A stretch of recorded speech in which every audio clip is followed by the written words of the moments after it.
Yep, every time you hear that sound, it means another local lifestyle podcast with me, Cuervo.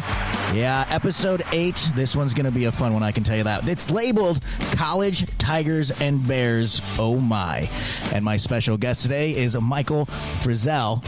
He's here live in my little office studio that we have here at TLC Properties. We have a new one. It's pretty beautiful and nice. And Michael, thank you so very much for taking time out of your day to get in here and do episode 8 with me. Thanks for having me. I really appreciate it. No problem. Now, if you don't know the name Michael Frizzell, you're going to after this. He's done a lot. Actually, I had to, I Googled you, like I told you earlier. Right. I had to go do my research. And, you've got 2 master's degrees and then one in I've got a master's degree in theater, master's degree in creative writing, and a master of fine arts in creative nonfiction writing. That's a lot. Yeah, well, I didn't want to pay back student loans, so you just keep going. You just keep going. That's the way it works, yeah. Well, that's awesome. And part of the reason why I named this episode College, Tigers, and Bears, oh my. Well, Michael is a director of student services at Missouri State University, MSU, for any of you here in Springfield, Missouri. So there's the college part, and then the Tigers, well, if you're wondering about that, you are also... you're a writer, kind of a creator for, it's Tidal Wave Comics? It is. One of my side hustles is Tidal Wave Comics, and I write about real people sometimes. Sometimes I do some fiction, and this one happens to be the infamous Tiger King. The infamous Tiger King. And if you don't know what that is, you don't know who Carol Baskins is, you need to go educate yourself, get on Netflix. It's one of the shows on there, and take a look, because you can't make that stuff up. No, or they can just go on Facebook and look at any one of the million memes out there. Yeah, and start or better yet, they can get on Amazon and they can purchase your graphic novel. Now that's what I like to hear. Yeah, I believe it's on there, but $3.99 is what I saw, so it's affordable.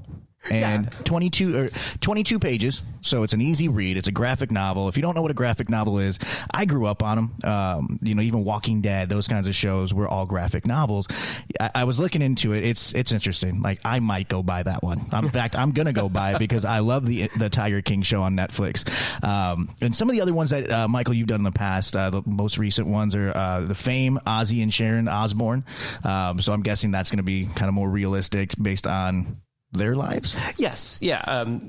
Whenever our Tidal Wave comes to me and they say, hey, we've got an idea, what they want me to do is come up with something positive, something upbeat, something that's a brisk read. And then, we get the right artist and you just go crazy on them. And it's a lot of fun to talk about real people, because sometimes that's stranger than fiction, right? Because once again, sometimes you can't make things up. You're like, I wish I could. I wish this wasn't real, but it totally is.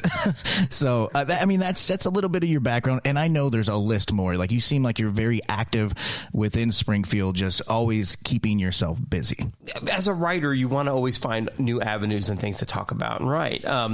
I've been writing since I was a kid, and the compulsion's always there.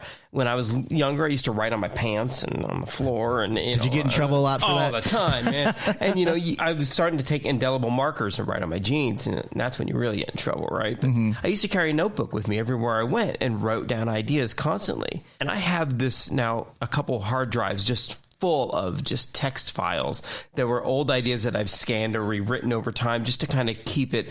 And you never know when that's going to come in handy. I was just thinking, I'm back from Chicago. That's where I lived. And my mother keeps finding all these boxes. And I was very artistic as a kid. I loved to draw, color, and all that. Got in some trouble for drawing on the walls. It would look like, caveman pictures. Sure. But she found some, and it's kind of, that's interesting you said that, to go back to maybe when you were younger, like maybe that sparks a whole new idea to you now, and you can go write another, graphic novel or something like that. That would be cool. Like the young me versus, the older me. That would be very interesting to see what comes of that. Well, it's kind of nice to have that material and see not only how far I've come as a writer, and I don't like to brag about it because I feel like I'm never going to be good at it. So I'm constantly pushing. So maybe if you saw, hey, he's got like 60 plus titles out there right now, it's because I keep wanting to get better. And so I'm constantly working. It just happened to find a company that said, hey, We like that. We'll buy want that one. Yeah, we'll do that. That's how radio was for me, and I guess in life, you got to be better than you were yesterday. You want to keep beating yourself every day, which is that's good to hear, because it's like, I thought sometimes you're like, I'm the only one who does that. Yeah, no, man. We're all in this together, that's man. Right. We all Anybody do it too. that's creative, you're only as good as your last gig, right? Exactly. Exactly. Yeah. For the company that sponsors us, TLC Properties, we have tons of apartments in town. Now, I got to ask, have you ever lived in an apartment before? In Springfield, no. Well, in general. Yeah. Yeah. It sounds, the way you said that's like, I've lived in a few. Yeah. Well, I used to live in Branson, and at the time when I worked in Branson I was doing comedy and things like that, I absolutely couldn't buy a house because it was during the boom. And, on a performer's pay, it was an apartment complex. Yeah. Hey, sometimes all you need is those 4 walls, a kitchenette, and a bathroom. Well, and you were being generous. Yeah. And that's kind of what I lived in. As a matter of fact, I was 21 and they asked me to manage the place.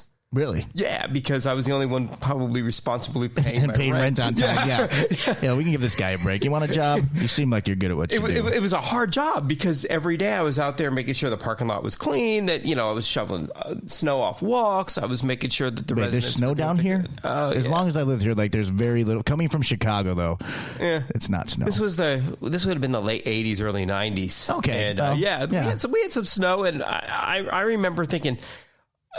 I couldn't do this long term because it was such a tough job. Yeah. Because it's hard to please everyone all the time, and that's what I wanted to do. It is a tough job. The other side of what I do besides running this podcast for the company is I property manage. So I run a small property here in Springfield as well. And awesome. You hit it on the head. It's one of those where I got to do my job, and I want to make everybody happy. I want to make it an easy, fun place for you to live, but sometimes. You're never going to satisfy everybody. You're not going to have all of the wins. You're right. And the property that I worked for wasn't anything like this beautiful place I'm seeing here, because the one I was in basically was, well, we'll give you free rent if you did the management. Like, deal. Yeah, done. And then I kept thinking, more. man, I need money on top of this. This isn't. So I had 2 full-time jobs plus my comedian gig that I was making part-time money on that, plus going to a college down there. Yeah. Trying to make ends meet. So yeah, it was rough. But that, that story sounds like that's where, the successful people, that's the same kind of stuff. I was doing this, waiting tables. I was doing the stand up. I had 2 other full-time jobs and I walked dogs on the side and I ran this apartment complex. Sure. But the beautiful one you're speaking of, I'll give our plug here. It's the new one, Cambium, that TLC Properties have built here in Springfield. And, it is nice. It's gorgeous. It's literally a brand new building. Like when you walked in, when I met you at the door, you're like, it smells new. Yeah. I mean, and I kind of like that. How do you describe, I love these conversations. Like, how do you describe a smell? Anyone who's ever walked into a carpet facility, where they sell carpet. Brand new carpet. Yeah. It's got that fresh, clean smell. Yeah. But there's something else here too, because I think you guys just did new paint. Yes, we did put right before we got everybody back in, there was paint done. But yeah, no, it's got that almost the drywall smell, like everything was just put up. So there was one time I was going to an interview and it was in Tennessee, in Knoxville, and I was seated they bought me a plane ticket to get out there. I was sitting at the very back of the plane, right by the bathrooms, and I was sitting there and I'm like, man, this isn't fun because that smell. And I made a joke to the couple sitting next to me. I was like, you guys ever wonder what the color blue smells like? They're like, no. And it's the watercolor of porta potties or what you find in the actual airplane. And I got them laughing because they never thought of it. I'm like, that's the smell of the color blue to me now, because there's nothing else that reminds me of blue. Yeah, it's going to be in my head forever. But so it's funny that smells can associate so many other things to you, which is really weird. Well, we've been doing a lot of construction at our house, just kind of doing a refinish of the whole place. And that's what it reminded me of when I walked in the door. It was immediately new construction, super clean, lots of light. My wife would love this place because it's got all this windows, and so there's a lot of natural light coming in. Yes, there's nothing worse than a place that's just dark. Right. It feels like I should be wearing a cloak and playing on a piano and a half a mask on my face. Yeah, a lot of cigarette ambiance and things. And just gotta talk like this everywhere you go. Just be mysterious. Yeah, I mean, even your intro music was more upbeat than that place could handle. Yeah, it would have to be very Phantom at the Opera style. Well, the place I manage, and I'm not going to mention the place, but I will put it this way, is that the windows were tiny. Kind of like those that construction that they did in early 80s, late 70s, where the windows were super narrow and no light was coming in, everybody wanted that cave-like feel. Yeah. It's cool. It's cool in the summertime, though. I mean, it's nice and cold in there, at least a little bit.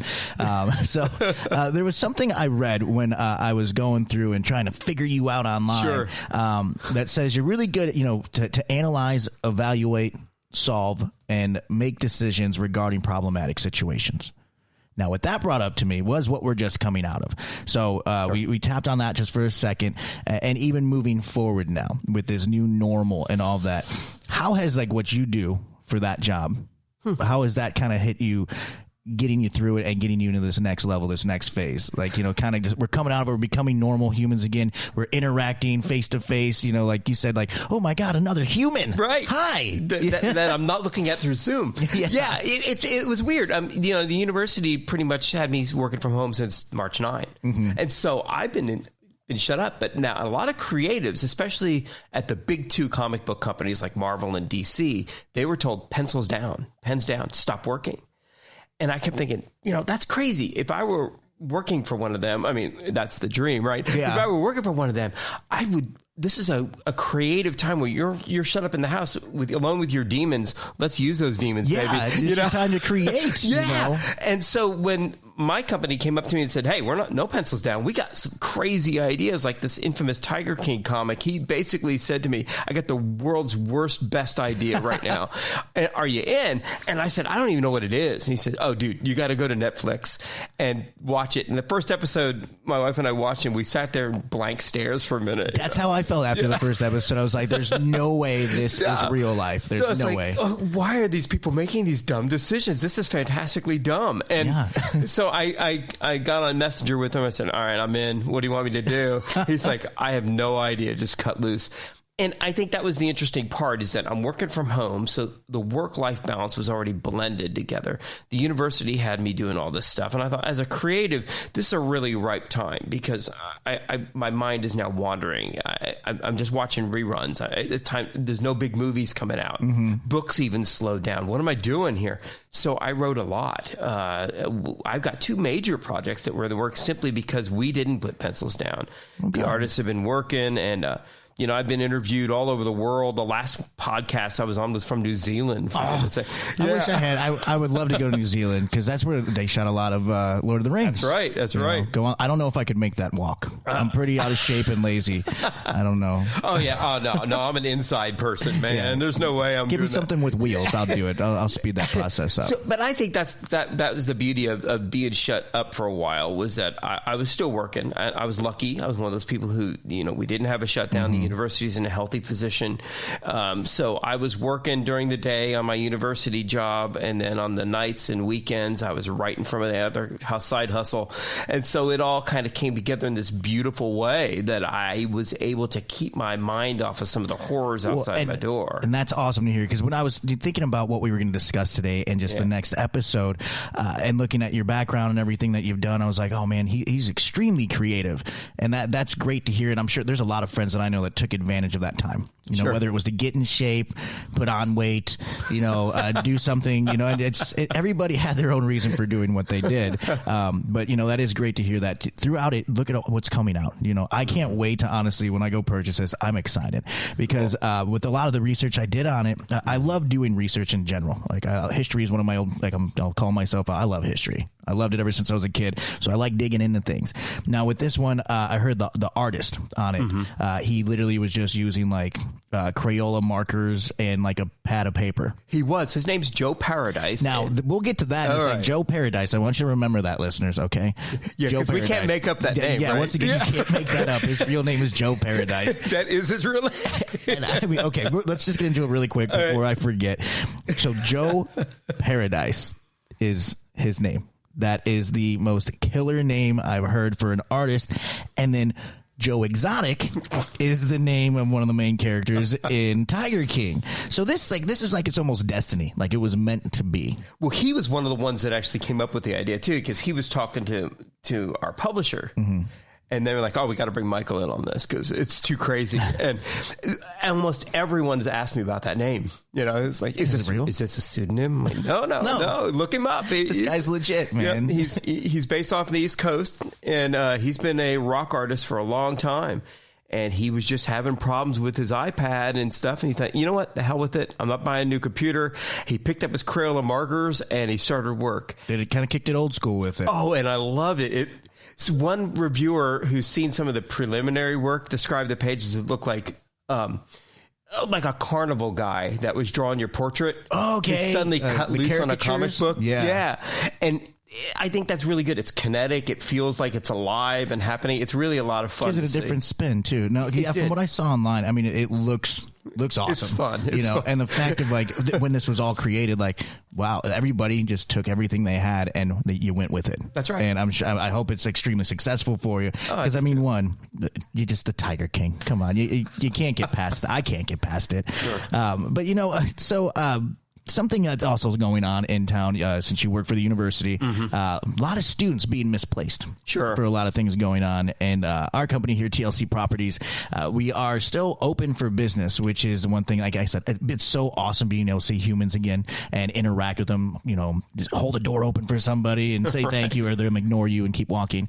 But we're doing self-guided tours, which you can go to if you were looking for an apartment, you can go check it out and we open it up for you, go do it yourself. Virtual tours, which you can, I don't want to leave the house today, but I want to go look at apartments. We can send you the virtual tour, the videos, or you can kick it old school. You can come out. We have masks and everything, all the sanitization stuff that you need, and we can go give you that tour of an apartment. And I always feel when I do those, I have like spiels in my head for each size apartment, like a studio to a 4-bedroom. Right. I have a spiel for each one. And I feel like if you've ever been to Disneyland or Disney World and they have like the rides that they have and your host, he's basically a host on the ride. It's like, oh, Roy, keep your hands and arms, and just keep them all in. I feel like that's how I do it when I'm taking these people out. Like, oh, to your left is the pool. To your right is the, just spiels and all of that. But it is kind of nice. Like you said, I've been employed the whole time. It's exhausting in a different way. It is. I'm very grateful for having, this company to be able to still sponsor this podcast. We were doing a lot of over the phone interviews for a few of the episodes just because we had to do the whole social distancing thing. But it's pretty awesome. And then for anybody who isn't a university around here in the 417, we do have really cool shuttle properties, which these shuttles will take you to a place like MSU or something like that. So it makes it convenient so you don't have to drive your car. That's right. I've seen them come right on campus and drop right off right at the library. Pretty nice stuff. Yeah. I mean, I'm a lazy person sometimes when it comes down to it. I wish I could just jump on it and say, hey, can you drop me off at this bar downtown? Oh, are you a student? No. And I get kicked off somewhere halfway through. Sure. But, it's pretty cool. And so when you did live in apartments, I know you discussed you were doing the stand-up and stuff like that, like the creativity. Is there a difference between owning a home and having creativity to be in an apartment? You mean being a home-ower? Maybe I'm a little bit more inspired at home only because I've got to pay bills. But, we've got to come up with this idea. There is no such thing as writer's block when you got bills to pay. But when you start thinking about, when I was in my apartment, we did live in an apartment about 4 years ago. We sold the house. And we were in between houses, and we lived there for a brief time. And my creativity was pretty strong because I feel like I didn't have to worry about anything. Does that make sense? Yeah. So I took more time with my projects because it's like if I had a problem with the apartment, I could just call. Yeah. And they'd come up the door and fix it. Pretty nice, right? That is the convenience factor of living in an apartment. Yeah. And so in a lot of ways, I actually remember about 6 months in to our year-long lease, I told my wife, I said, maybe we ought to just hold off on the house a little longer. She's like, Michael. Did you get the look? And that voice changes like, all right. There is an advantage to having your own backyard. But in a lot of cases with some of the properties that I've seen from you guys, there's so much open space. There's so many places that you can enjoy that we almost stayed. Yeah. It was nice. I think nowadays, so some of the properties we have dog parks. We're starting to upgrade the pools and little jogging areas, stuff like that. To really give you more amenities than anything. I've lived at a TLC property for about 8 years now collectively. I moved away to Wisconsin. I moved to La Crosse for a radio job, and I got a duplex, which was nice, brand new, renovated out, but personally owned. Not bad at all, but I was there for winter. So I didn't experience much other than the inside of like a tavern to go get out of the cold and then go home to cook dinner, watch movies, and go to bed. Right. That was about it. And the radio station, of course. So there was nothing like this there. Like I couldn't find anything like it. So it's one of those when I finally moved away, like, man, I guess I got spoiled. You know, what do they always say? Like, you don't know what you got until it's gone. Absolutely. And that's with apartments for me, that was true. Forget love and all of that. It was where I was resting my head at night. But yeah, it is nice to see some of the establishments that we have kind of growing and trying to be a little bit nicer for everybody. But man, I'm so glad that you came in today because I had just that Tiger King, the infamous Tiger King. Look it up. You can go on to Amazon and you can purchase it from there. I'm sure you said you have other projects that are in the works and all of that. So we can expect more from Michael Frizzell, being involved. Is there going to be anything you think is wild as the infamous Tiger King? A project coming up that's as wild? Well, maybe the story is. That story's wild. Like, I mean, how can you compare to real life, right? But it is real life, unfortunately. We do have one, and I it's crazy. It's absolutely crazy. But the company put out a biography of Stormy Daniels as the infamous star. And she actually helped us develop that biography. Yeah, I wrote a special ending with her help. She edited some of the things. She gave us a forward, and she liked the company a lot. And so she asked us to do this crazy thing called Stormy Daniels Space Force. And what we've done is basically taken Trump's Space Force hundreds of years in the future, and now she's the rogue captain of a starship with these crazy, and it is it's definitely for adults, but it is absolutely crazy. And I've never written anything like it because normally the stuff I write's for like libraries, except for the one that my brother and I worked on, which was a graphic novel about serial killers. But this one, I did read up on that one. That was interesting. But this one is so crazy that I don't even know from day to day, what the art's going to look like till I see it. I thought, did I write that? Oh my goodness! I wrote that. And now it's in picture form. Yeah, and it's jarring, but that'll come out pretty soon, and it's getting a lot of attention nationwide, and with her help on it, which is really funny. So that's really cool. There's actually a new Netflix show called Space Force. I haven't seen it. I started watching it. It's different. Yeah. It's entertaining nonetheless, but I think I got to focus on it a little bit more because normally it's like just background sound for me while I'm trying to sleep. That's typically how I fall asleep now. Well, to the television. Well, think of this as an R-rated Star Trek. Oh, awesome. That's kind of what this is, with comedy edge. Okay. Yeah. I like that. I like the sound of that. That seems very interesting. And then, of course, Trump is a disembodied head because it's hundreds of years in the future. So like a Futurama-esque type thing. Absolutely. Okay. Yeah, or I think we took it as like Power Rangers on steroids kind of idea. Everything that you're saying this is going to be like, I love it. There's so many different things getting thrown in. It's like, I love that. I love that. I want to read that. Oh, man. Well, when my publisher gave us kind of this outline, he said, what can you do with this? And I read it. I'm like, are you insane? Yeah.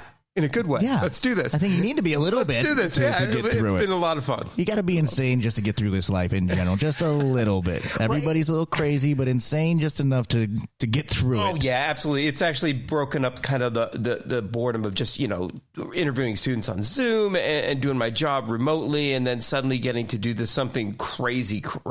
I was, now that you mentioned that, that's got to be such a complete opposite of what you're doing. Night and day. Yeah, because the sound of director of student services to this graphic novel that I'm working on is so crazy. Power Rangers, Futurama, that's got to be a nice split because it seems like you have a passion for both. Obviously, I do. Because I asked you earlier before we met, what are some of your hobbies, and you listed everything you do. You're like, hobbies. Don't really have time for that. No. But, a hobby is a passion either way, but it's like you're getting to do your hobbies, but as a professional and, as full time. That's right. Not many people get to do that. No, and I've been really lucky. The university's been good to me. I've been there almost 20 years. It'll be July 1. I'll give you a round of applause for that. 20 years. And I haven't done anything I really liked that long before in my life, They always, what do they say? My old man used to tell me this a lot. It's never a day of work in your life if you love what you do. That's right. I believe and don't believe that because I've had some long bad days at a job before that I happen to love,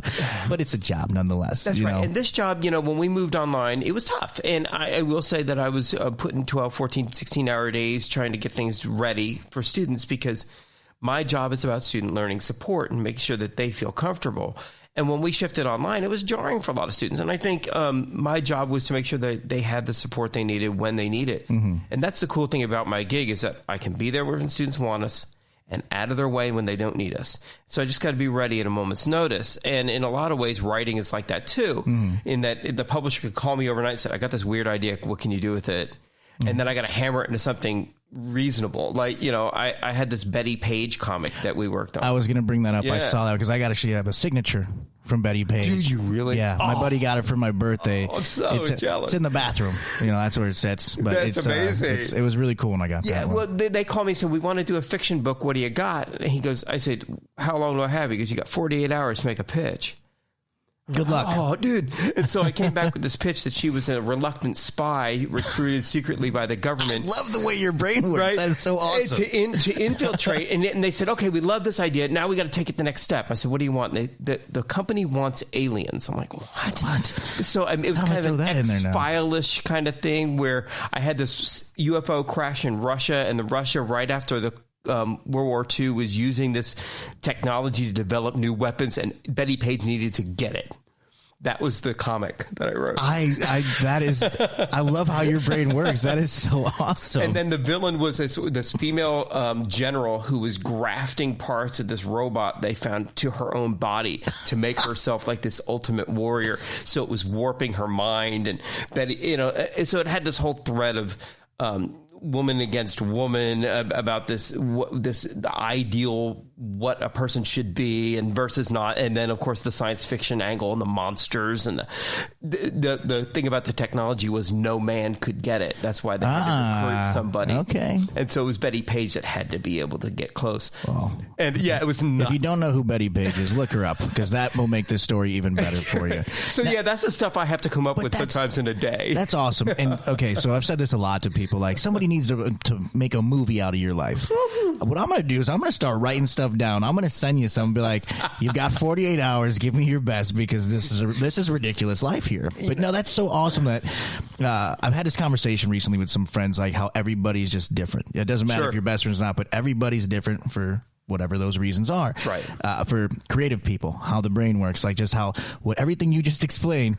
There's some friends that would be like, how did you come up with that? Where does that come from, right? Are you left-handed?